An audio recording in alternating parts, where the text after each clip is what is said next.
일단은 첫 번째 질문이 이거였어요. 선행학습의 기준이 무엇인지, 올바른 선행의 시기와 방법이 궁금합니다 라고 하셨거든요. 일단 선행학습은요, 저는 초등학교 1, 2학년은 추천하지 않아요. 초3부터 하시면 좋겠다. 초1, 2 때는 위에 학년들 공부하는 거가 중요하다라기보다는 그냥 수학이 해볼만 하고 즐겁고, 그리고 또 초등학교 1, 2학년 때부터 아이들이 교과 문제집 풀다 보면은 문장제 문제도 만나고 서술형 문제도 만나고 하잖아요. 난이도가 그렇게 높지 않아도 이런 문제들을 풀면서 조금씩 적응을 해나가는 단계이기 때문에 아무래도 초1, 2 때 쉽다고 해서 너무 빨리 끝내고 막 선행을 달리시는 것보다는 초1, 2 때는 조금 더 마음의 여유를 두시고 천천히 진행하시는 걸 추천합니다. 그럼 3학년 때는 어떻게 선행을 시작해야 되냐? 자, 여기서 학부모님들이 이제 구분하셔야 될 게 뭐냐면요, 선행과 예습을 조금 구분하셨으면 좋겠어요. 명확하게 따지자면 제 기준으로 예습과 선행은 조금 다릅니다. 예습은요, 그냥 말 그대로 학교 수업 들어가기 전에 교과서 같은 거 읽고 기본 문제 풀어가면서 내가 뭘 배울지를 미리 공부하는 거 정도가 이제 예습이라고 생각을 하신다면,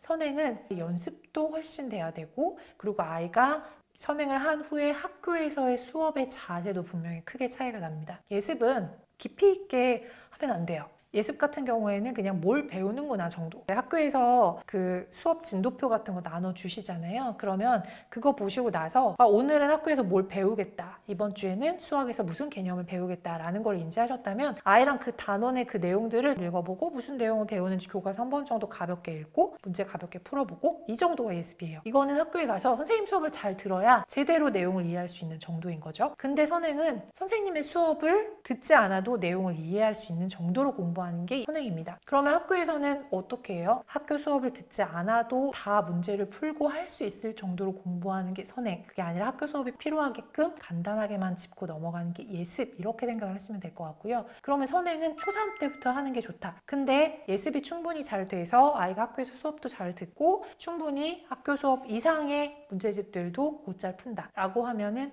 조금 속도를 내셔서 선행을 하시는 걸 추천하는데요. 저는 학기 중에 선행하는 걸 추천하진 않습니다. 아이들이 수학 공부만 하는 거 아니잖아요. 영어 공부도 해야 되고, 특히 3, 4학년 이후에는 영어 공부, 다른 사회과학 공부도 정말 할 게 많은데, 수학 공부를 현행 심화도 하고 현행도 하고 선행도 하고 너무 할 게 많아지면 안 된다. 그래서 학기 중에는 이 학교에서 배우는 현행을 심화하는 정도로만 훈련시켜 주시고, 시간이 더 남는다 그러면 그 이상의 문제집들을 풀려주시는 걸 추천을 드리고요. 깊이 있는 선행 같은 경우에는 방학 때 하시는 걸 추천합니다. 우리 학부모님들이 겨울방학 처음 이제 맞이하실 때 여러 가지 학습 계획을 세우시잖아요. 이번 겨울방학은 뭐 영어를 중점적으로 한다, 수학을 중점적으로 한다, 이런 목표를 세우시지만 수학은 저는 다른 거 다 필요 없고 선행을 하는 목표로 삼으셨으면 좋겠다. 그런데 선행을 하기 전에 우리가 살짝 하고 가야 될 건 있어요. 후행이 필요하죠. 바로 직전 학기에 현행을 후행으로 간단하게 한번 살펴보고 아이가 별로 부족한 게 없다면 바로 선행으로 넘어가시는 거, 이렇게 진행을 하시는 게 맞고요. 정리를 해드리자면 선행은 초3부터 추천하고요. 예습부터 시작하셔서 아이가 충분히 소화할 수 있다고 생각할 때, 충분히 소화할 수 있다는 거는 현행 문제를 뭐 연습하지 않고 풀어도 80점 이상 충분히 맞을 수 있는 아이 같은 경우에는 선행을 조금씩 시작하셔도 좋다. 그런데 방학 때에 집중적으로 하시는 걸 추천하고요.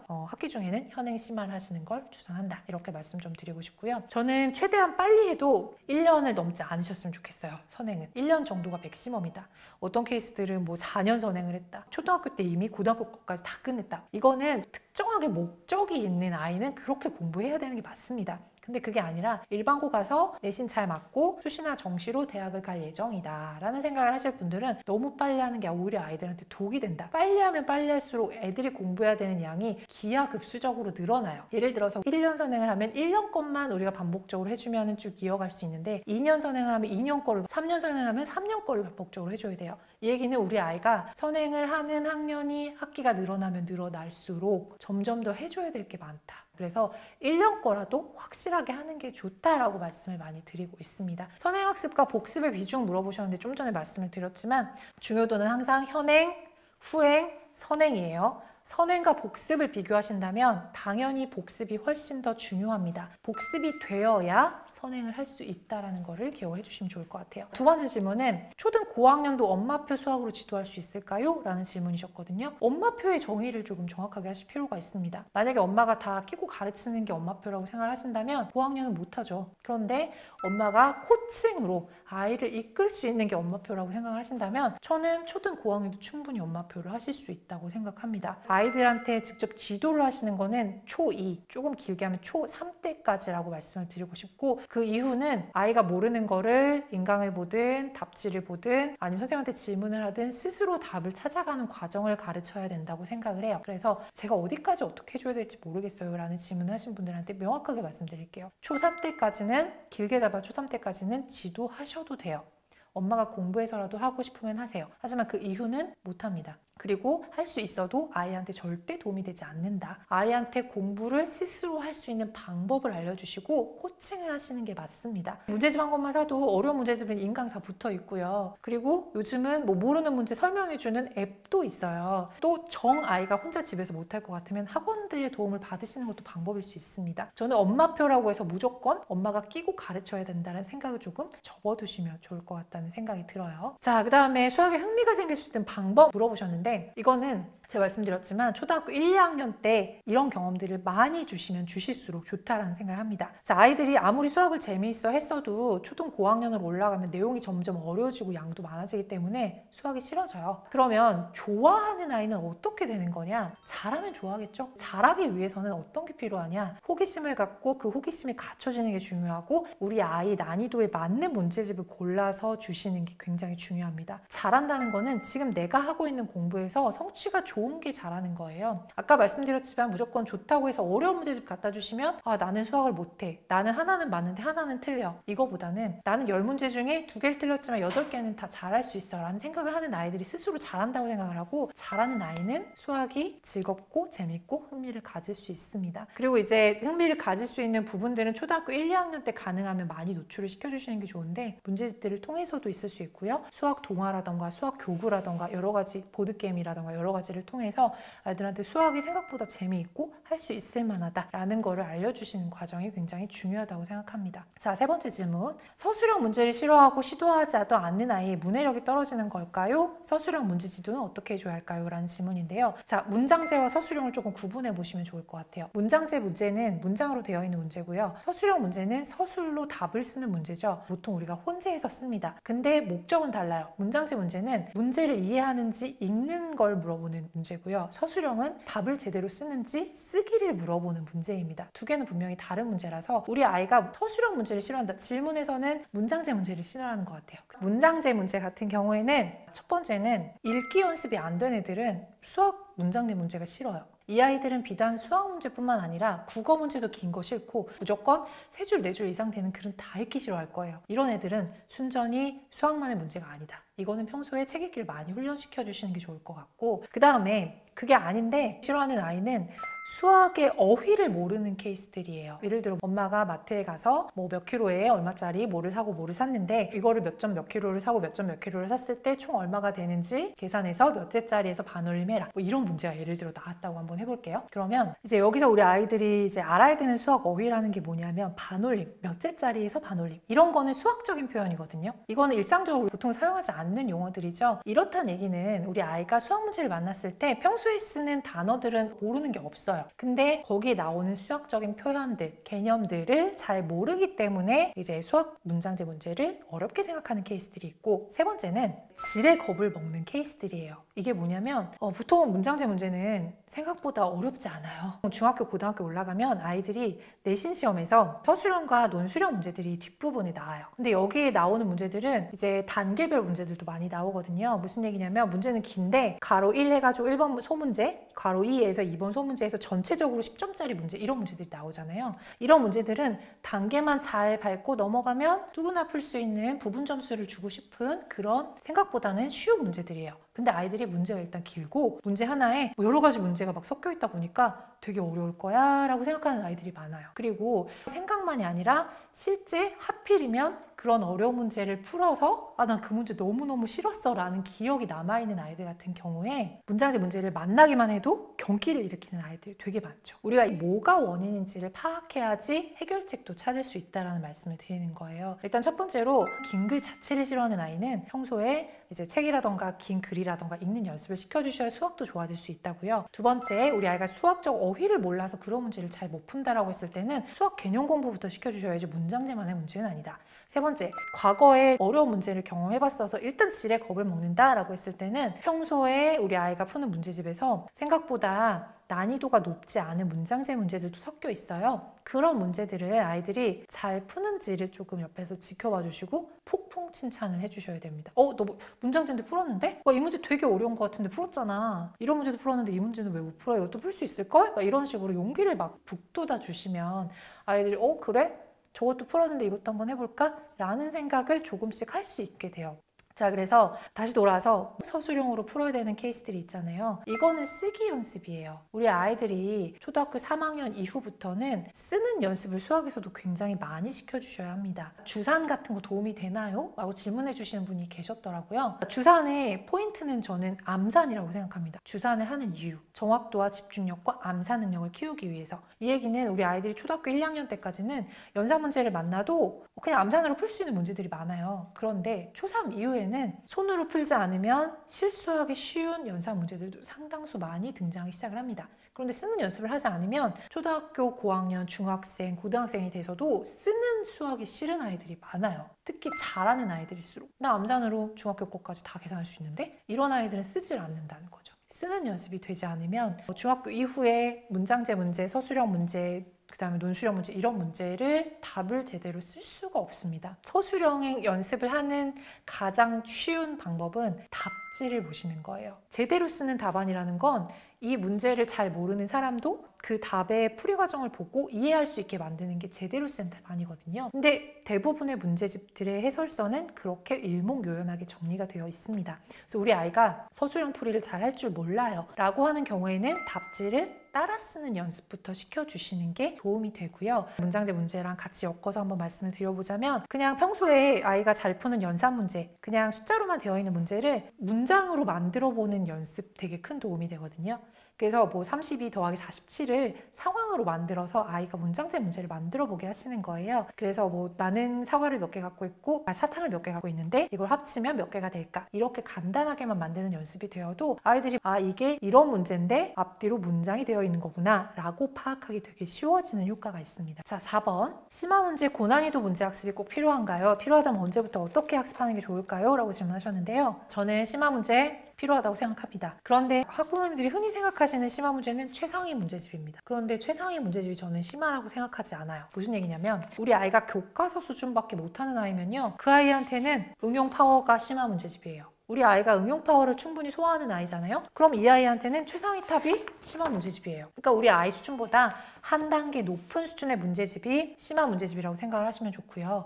이거는 평소에 문제 푸는 양에 비해서 10분의 1로 줄여주셨으면 좋겠습니다. 평소에 10문제를 푼다면 심화 문제는 한 문제만 풀어도 되게끔. 애초에 고난이도 문제집으로 갈수록 문제 양이 절대적으로 크게 줄어요. 그렇기 때문에 이제 평소에 공부하는 양보다 문제 하나를 푸는 시간을 충분히 확보를 해주시면 아이가 문제 하나를 풀어내는데 충분히 많이 고민을 하게 되고 이런 과정이 필요하거든요. 자, 심화 문제와 고난이도 문제를 풀어야 되는 이유 딱 하나입니다. 내가 평소에 푸는 것보다 조금 어려운 문제를 고민해 볼 수 있는 계기를 갖는 것. 이거 이상도 이하도 저는 아니라고 생각해요. 모든 애들이 다 심화 문제집, 그러니까 우리가 소위 알고 있는 고난이도 문제집을 풀 필요는 없거든요. 근데 본인 수준보다 한 단계 높은 문제집은 모든 아이들이 다 한 번씩은 풀어봐야 돼요. 내가 평소에 풀어보지 않은 단계이기 때문에 그런 문제를 만나도 당황하지 않고 한번 해볼까? 라고 도전하는 의지를 불태우는 거, 이런 거는 분명히 중요한 과정이기 때문에 그걸 초등학교 때 해주시는 건 굉장히 중요합니다. 그래서 어느 학년부터 할까요? 라고 질문하신다면 우리 아이가 지금 풀고 있는 문제집보다 한 단계 높은 문제집을 가지고 공부하는 건 초1 때부터도 충분히 가능하다. 이렇게 생각하시면 좋을 것 같아요. 자, 5번째 질문. 유형 문제집을 많이 풀리는 게 수학 실력의 향상에 도움이 될까요? 네! 아까 전에도 말씀드렸죠? 유형 문제집은 우리 아이가 충분히 전략적으로 문제 푸는 시간을 줄이고 숙달을 하기 위해서 반드시 필요한 단계다. 그래서 이 유형 문제집을 많이 풀면 풀수록 체득되는 부분들이 많다. 근데 주의하실 것은 절대 유형 문제집을 가장 처음으로 수학 공부를 하는데 사용하시지 말고 이 문제집만으로 모든 수학 공부가 끝냈다고 생각하시는 건 안 된다라고 말씀을 드립니다. 그래서 이런 부분들만 주의하시면 유형 문제집을 많이 푸는 건 당연히 좋죠. 자, 그럼 이제 현장에서 질문해 주신 질문들 조금 몇 개 받아볼게요. 자, 연산 문제는 언제까지 풀어야 할까요? 자, 저는 기본적으로 연산 문제집을 기준으로 말씀을 드린다면 연산 문제집은 아이가 충분히 잘할 때까지예요. 자, 예를 들어서 우리 아이 초등학교 5학년인데 연산 문제집을 이미 6학년 거까지 다 풀었어요. 그럼 연산 공부는 안 하나요? 그건 아니고요. 연산 문제집을 풀지 않아도 일반 이런 교과 문제집을 풀어도 연산 단원들이 반드시 포함되어 있기 때문에 연산 문제집을 풀지 않는다고 해서 연산 공부를 하지 않는 게 아닙니다. 유형 문제집을 계속 숫자만 바꿔서 연습하게끔 만드는 그런 형태이기 때문에 이것도 숙달 과정이 필요한 거예요. 우리 아이가 숙달 과정을 초6거까지 5학년인데 이미 다 끝냈다. 그러면 그 다음 단계는 천천히 잊어버리지 않게끔만 계속 일반 교과 문제집에서 훈련만 시켜주시면 되는 거예요. 그래서 연산 문제는 계속 풀어야 되나요? 라고 질문하신다면 계속 해야 돼요. 연산 문제집은 언제까지 풀어야 될까요? 라고 하신다면 아이가 필요할 때까지, 충분히 숙달이 될 때까지라고 말씀을 드리고 싶어요. 그리고 하나만 좀 팁을 드리자면 중학생이 되면요, 중학교는 이제 1학기가 대부분 연산 단원이 섞여 있는 이제 대수 단원들이 보통 1학기에 포진이 되어 있어요. 겨울방학 때 다음 학기 1학기 연산 문제집을 2권 정도 풀고 올라가면 아이가 훨씬 더 도움이 된다. 왜냐하면 중학교 수업부터는 정말 연산이 기본적인 그 능력이 돼서 이거 위에 새로운 수학 개념들을 배우게 되기 때문에 아이들이 아무리 내용을 제대로 이해하고 문제를 잘 풀어도 연산 때문에 삐끗해서 실수해서 틀려버리는 경우가 너무 많기 때문에 충분히 방학 때 연산 숙달을 하고 가는 게 좋다. 추천 좀 드리고 싶어요. 계산 실수가 많은 아이 어떻게 해야 될까요? 자, 계산 실수도 분명히 습관입니다. 그래서 제가 추천드리는 방법이 있는데 블라인드 테스트라고 말씀을 많이 드리는데요. 이건 뭐냐면 아이가 많이 틀리는 그 파트만 문제를 한 20문제 정도 뽑으셔가지고 어머님이 손으로 쓰셔도 괜찮아요. 이걸 아이랑 같이 약속을 하시는 거예요. 오늘 다른 수학 공부 다 안 할 거야. 이것만 할 건데 20문제만 풀면 돼. 다 맞을 때까지 풀 거야. 라고 말씀하신 다음에 아이한테 20문제 주시고서 시간 충분히 주세요. 다 풀었다고 하면 채점을 해주시는데 눈으로만 채점하시고 절대 뭐 맞았다 틀렸다 표시를 하지 말고 이 20문제 중에서 너 2개 틀렸다? 이렇게만 얘기하시는 거예요. 그럼 아이는 표시가 안 돼 있잖아요. 엄마가 분명 이걸 다 맞을 때까지 푼다고 했거든요. 그러면 처음엔 막 반발을 합니다. 근데 충분히 약속했잖아요. 우리 이걸로 오늘 수학 공부 끝이라고. 다 맞을 때까지 할 거라고 얘기했잖아요. 그러면 아이가 스스로 찾아서 문제를 풀게 돼요. 그러면 맞았던 거 고쳐서 또 틀리게도 되고 틀렸던 거 다시 고쳐서 맞게도 되거든요. 다 제대로 풀 때까지. 이거는 어떤 효과가 있냐? 집중력이에요. 아이가 빨리 끝내고 싶으면 집중해서라도 문제 안 틀리려고 엄청나게 애쓰게 될 거예요. 이런 훈련이 조금씩 진행이 되다 보면 이런 실수를 하는 걸 조금씩 줄여가실 수가 있습니다. 문제풀이 이후에 아이 스스로 채점하는 건 어떤가요? 저는 괜찮다고 생각합니다. 그런데 부모님들이 문제집, 답안지를 사용하는 방법들을 충분히 설명해 주시고 숙달시켜 주시고 처음에는 지켜보셔야 합니다.